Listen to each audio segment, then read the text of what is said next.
বাড়ির ভেতরে নকল মদের কারবার, আবগারি দপ্তরের হানায় কোটি টাকার সামগ্রী বাজেয়াপ্ত। শহরে ফের বড়সড় সাফল্য পেল আবগারি দপ্তর। ভুয়ো বিদেশি মদ তৈরি একটি বড় চক্রের পর্দাফাশ করলো তারা। উদ্ধার হয়েছে বিপুল পরিমাণে স্পিরিট ও মদ তৈরির সরঞ্জাম। গ্রেপ্তার করা হয়েছে দুজনকে।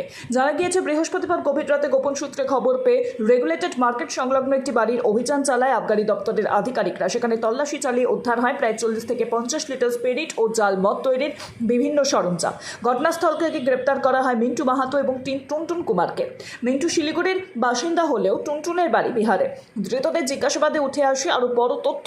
সেই সূত্র ধরে ডাকনিকাটা এলাকায় একটি গুদামে হানা দিয়ে উদ্ধার করা হয় প্রায় 1500 লিটার স্পিরিট, নকল লেবেল, হেলোগ্রাম, পাশাপাশি বোতলের ঢাকনা এবং বিপুল পরিমাণে খালি বোতল। অভিযোগ এইসব সামগ্রী ব্যবহার করেই তৈরি করা হচ্ছিল ভুয়ো বিদেশি মদ। আবগারি দপ্তরের অনুমান বাজেয়াপ্ত সামগ্রীর বাজার মূল্য প্রায় 62,40,000 টাকা। প্রাথমিক তদন্তে জানা গিয়েছে এই চক্রটি বিপুল পরিমাণ স্পিরিট মজুত করে নকল বিদেশি মদ তৈরি করে বিহারে পাচার করত। শুক্রবার ধৃতদের শিলিগুড়ি আদালতে পেশ করা হয়েছে। এই চক্রের সঙ্গে আর কারা জড়িত এবং মদ তৈরির কাঁচামাল কোথা থেকে আসছিল তা জানতে তদন্তে নেমেছে দার্জিলিং জেলার আবগারি দপ্তর।